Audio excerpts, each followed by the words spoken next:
내가 다 버리고 나올게 라는 그 한마디가요. 도움의 약속이 아니라 조건문처럼 들렸습니다. 그 말을 꺼낸 사람은 고성이었고 그 말을 들은 사람은 지은호였는데요. 그 순간부터 지은호 마음속에서는 구해줘와 놓아줘가 동시에 울렸습니다. 그리고 몇 시간 뒤 휴대폰 화면에 적합 통보가 도착했어요. 맞다면 살릴 수 있고 맞다면 다시 잃을 수도 있는 자리였거든요. 지은호는 화면을 한 번 더 확인하고 손가락으로 조용히 껐습니다. 오늘은 누군가의 생명과 누군가의 관계를 같은 저울에 올려놓는 날이었으니까요. 먼저 정순이에게 알렸습니다. 엄마, 결과가 나왔어요. 순이는 놀라서 손부터 잡지 않았고 늘 하던 대로 의자를 끌어와 앉아서 얘기하자라고 했습니다. 그 말투가 이상하게 중심을 잡아줬는데요. 지은호는 조심스럽게 말을 이었어요. 근데요, 그날 얘기는 아직도 중간에서 끊겨 있어요. 성희 씨가 그날 어른이 나만은 아니었다라고 했잖아요. 수술을 결정하든 안 하든 저는 그걸 먼저 알아야 할 것 같아요. 순이가 고개를 끄덕였습니다. 그래. 오늘은 내가 먼저 묻는 사람이 돼. 대답이 마음에 안 들어도 묻는 주도권은 내가 가져. 그 즈음 이지혁에게도 소식이 갔습니다. 적합 통보 받았다고요? 지은호 씨는요? 지혁의 목소리는 기쁨도 슬픔도 아닌 버티기에 가까웠습니다. 그는 방금 전까지 AP그룹 인수 성공 마무리 전화를 잇따라 받았는데요. 축하가 쏟아져도 오늘은 한 가지 문장만 마음에서 되뇌었죠. 사람부터. 숫자보다 사람이 먼저라는 말이 입에 붙어 있었습니다. 저녁 무렵 고성희와의 만남이 잡혔습니다. 성희는 문장부터 꺼냈어요. 내가 다 버리고 나올게. 집안도 체면도 내가 걸리적거릴 만한 건 내가 먼저 정리할게. 그러니까 내 오빠 지은호가 손바닥을 들어 말을 멈췄습니다. 조건처럼 들려요. 오늘은 제 질문부터 듣고 가야 할 것 같아요. 그러고는 잘 접어둔 메모를 펼쳐 5줄을 보여줬죠. 그날 거기 누가 더 있었는지, 나를 찾기 위한 신고와 조치가 언제 어떻게 이뤄졌는지, 정순이에게 공개적으로 사과할 의사가 있는지, 검사 결과와 수술 결정권이 전적으로 내 것임을 확인할 수 있는지, 이후에도 내 삶에 어떤 조건도 걸지 않겠다는 약속. 이 5줄을 들은 다음에야 저는 제 몸에 대해서도 얘기할 수 있어요. 고성희의 눈빛이 복잡해졌습니다. 내가 이렇게까지 단단하다는 걸 내가 늦게 알았네. 그러고는 아주 짧지만 분명하게 말했어요. 그날 나만 아니었다는 말 지우지 못해. 다만 지금 누구 이름부터 내는 게 맞는가가 고민이야. 지은호가 바로 받았습니다. 그 이름이요, 제가 먼저 들어도 돼요. 제가 당사자잖아요. 성희는 길게 숨을 내쉬고 시간이 조금만 더 필요해라고 했습니다. 오늘의 대화는 거기까지였고요. 이해가 돼도 미루는 태도는 상처를 비켜가지 못했습니다. 그 사이 박영란은 완전히 다른 시험대에 올랐습니다. 식탁 위에는 약혼식 일정표가 펼쳐졌고 노트북엔 웹툰 연재 제안 메일이 떠 있었죠. 집에서는 가문에 누가 들어오는지가 중요하다라는 말이 단단했고 제안서는 지금 아니면 내년이라고 짧게 독촉했어요. 영라가 숨을 고를 틈이 없을 때 이지환이 들어왔습니다. 오늘 회의 제가 대신 서겠습니다. 영라 씨 일정부터 정하시죠. 누군가는 그걸 무모함이라고 부르겠지만 영라에게는 눈앞에 선 방패였거든요. 이지환의 제가 책임지겠습니다 라는 말이 상위의 종이 뭉치보다 무겁게 내려앉았습니다. 밤에는 박성재와 이수빈의 캠핑이 시작됐습니다. 별 이야기 없이 불멍으로 끝날 것 같았는데요. 산바람이 갑자기 거칠어지고 길이 한동안 끊기면서 고립감이 확 올라갔어요. 박성재가 전화 신호를 확인하면서 말했습니다. 여기서 괜찮은 사람은요, 서로를 천천히 다독이는 사람이에요. 이수빈이 얇게 웃으면서 대답했죠. 오빠, 나 예쁘게 보이고 싶은 마음이랑 살아남고 싶은 마음이 같이 있어요. 그 말이 성재에게는 솔직함으로 들렸고 수빈에게는 스스로를 향한 처음의 고백이었어요. 오늘 두 사람은 미래를 약속하지도 관계를 확정하지도 않았습니다.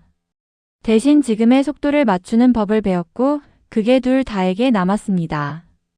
다음날 아침 이상철의 합격 소식이 집안 카톡방을 울렸습니다. 붙었네. 전기기사 붙었어요. 김다정은 약봉투를 정리하던 손을 멈추고 웃었고 멀리서 소식을 본 이지혁은 엄지로 짧게 보냈어요. 아버지 축하해요. 저도 끝까지 해볼게요. 합격이라는 두 글자는 묘하게 오늘의 주제와 닿아 있었죠. 각자의 자리에서 각자의 시험을 치르는 사람들. 누구는 관계의 시험, 누구는 일의 시험, 누구는 삶의 시험.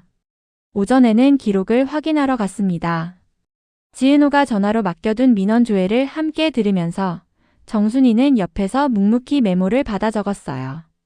그날 분실 신고 접수 시간, 보호소 인계 기록, 그 다음 위탁 배정 라인 단어들이 차갑게 들려도 지은호에게는 필요한 벽돌이었거든요. 발 딛고 설 바닥을 하나씩 깔아야 다음 말을 고를 수 있으니까요. 순이가 조용히 말했습니다. 오늘은 사실부터 쌓자. 감정은 내가 안전해지면 그때 풀어도 돼. 오후에는 다시 고성이와 마주 앉았습니다. 지은호가 메모맨 위 문장을 펼쳤어요. 오늘도 제 질문부터요. 그날 거기 누가 있었습니까? 성희는 고개를 잠깐 숙였다가 아무 이름도 내지 않고 이렇게만 말했죠. 잠깐 맡아준 사람이 아니야. 책임을 나눌 만큼 가까운 사람이었어.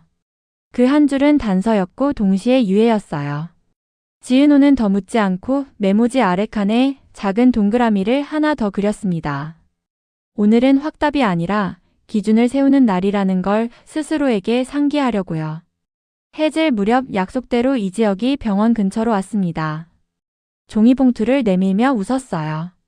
김밥이요. 어제랑 같은 집 같은 메뉴.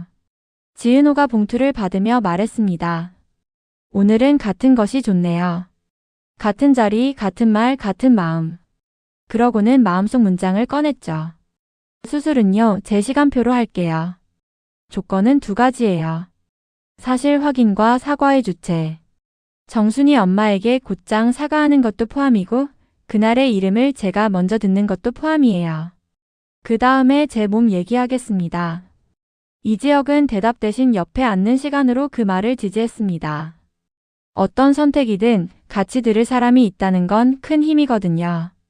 그 시각 집에서는 박영라가 노트북을 켜고 첫 컷을 그리기 시작했습니다. 약혼식 일정표는 테이블 한쪽에 그대로 있었지만 오늘은 마감표가 그 위를 덮었어요.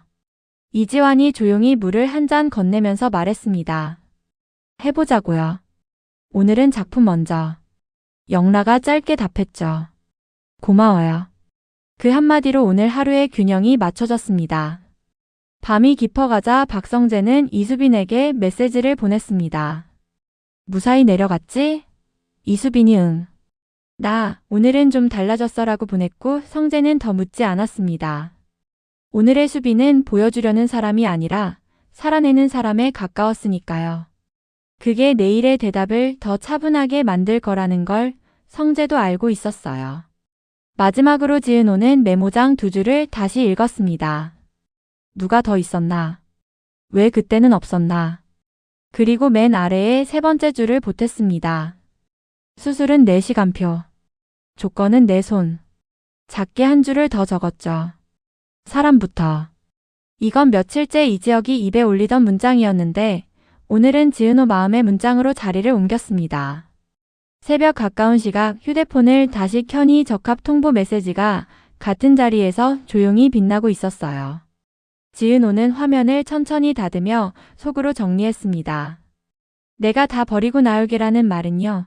오늘은 내가 무엇을 지키고 나갈지를 먼저 정하라는 신호로 들려요.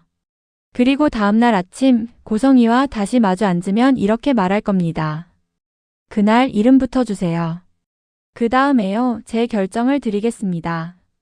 그 대답이 어떤 모양이든 정순이는 옆에서 손을 잡아줄 것이고 이지혁은 같은 김밥을 또 들고 올지 모르고 박영란은 첫 연재 컷을 올릴 것이고 박성재와 이수빈은 오늘 배운 속도를 내일도 지켜보려 하겠죠. 모두가 각자의 시험을 치르는 하루, 사람부터라는 짧은 문장이 각자에게 다른 모양으로 새겨지는 하루. 그래서 29화의 문은 결정이 아니라 기준으로 열리고 그 기준 위에서 지은호는 드디어 자기 시간표로 한 걸음을 내딛게 될 겁니다.